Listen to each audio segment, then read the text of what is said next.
In 1932, the Australian Army went to war with machine guns against 20,000 birds. The Army lost. This is the Great Emu War, and every word of it is documented.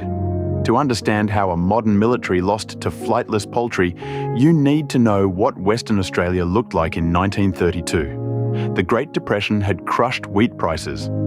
The government told farmers to grow more anyway, and promised subsidies that never arrived. Many of these farmers were veterans of the First World War, settled on marginal land the government had handed them for their service. So they were already desperate. And then, over the horizon, came the emus. 20,000 of them, marching inland after breeding season, straight into the wheat belt. To an emu, 1,000 acres of ripe wheat is a banquet. They ate the crops. They trampled what they didn't eat. And they smashed the fences, letting rabbits pour in to finish the job. The veteran farmers knew exactly one tool for a problem arriving in waves of thousands: the machine gun. They asked the government for guns, and the Minister of Defence, Sir George Pearce, said yes. The Army would handle the birds. How hard could it be? Enter Major Meredith of the 7th Heavy Battery, a professional soldier, 2 Lewis machine guns, 10,000 rounds of ammunition. The press loved it. A film crew even came along to capture the glorious victory. Remember that.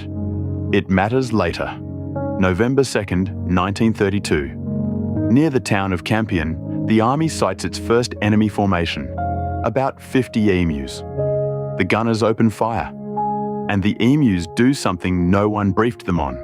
They scatter into small groups and sprint in zigzags. An emu runs at 50 kilometers per hour. It changes direction like a startled thought. The morning's grand result, a handful of birds. 2 days later, Meredith sets a proper military ambush at a dam where 1,000 emus come to drink. This time, nothing can go wrong. The Lewis gun fires and jams after 12 birds. The other 988 walk away, unhurried. So Meredith improvises. Mount a machine gun on a truck and chase them. The truck bounces so violently the gunner can't aim at all. One emu allegedly got tangled in the steering and briefly drove the truck into a fence. The birds were now capturing enemy vehicles. After a week, 2,500 rounds fired. Emus confirmed down, somewhere between 50 and 200, out of 20,000. Meredith, a professional soldier, wrote of his enemy with genuine awe. They could face machine guns, he said, with the invulnerability of tanks. If we had a military division with the bullet-carrying capacity of these birds, he reported, it would face any army in the world. Meanwhile, the newsreel footage reached the cities. Australia watched its army lose to birds. In the cinema, between the cartoons, the story hit Parliament. An honourable member rose and asked whether a medal would be struck for this war. Another member replied that any medals should go to the emus, who, he noted, had won every round so far.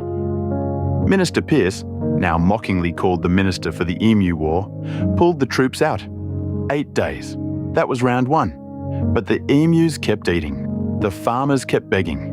And a month later, the army quietly went back for round 2. This time, Meredith stayed for a month, picked his ground, and claimed 986 kills, with 9,860 rounds. Do the arithmetic. Exactly 10 bullets per emu, against an animal the size of a door. That was the Army's improved performance.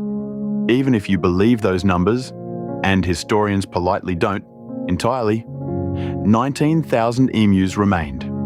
The wheat kept vanishing. The government never sent soldiers against the emus again, though farmers asked again in 1934, in 1943, and in 1948. The answer was always no. What finally worked was embarrassingly simple: a bounty per beak. In 6 months of 1934, farmers themselves collected over 57,000 bounties. And in the long run, Western Australia built what the machine guns couldn't achieve: a very long fence. An ornithologist later summarised the campaign. The Emu Command, he wrote, had evidently ordered guerrilla tactics. The emus never signed a treaty. They never surrendered. Their descendants still patrol the wheat belt today, undefeated. So the official record stands. Australia, a nation with an army, artillery and aircraft, fought 2 campaigns against birds. Result: birds 2, army 0. The strangest part? Nobody involved was stupid. The soldiers were competent, the farmers were desperate, the guns worked fine. The emus simply refused to fight a war. No formations, no front line, no pride. Just 20,000 individuals who ran away and came back later. Which makes the Great Emu War perhaps history's finest proof that you cannot machine gun your way out of an ecology problem. That's this week's issue of the Gazette.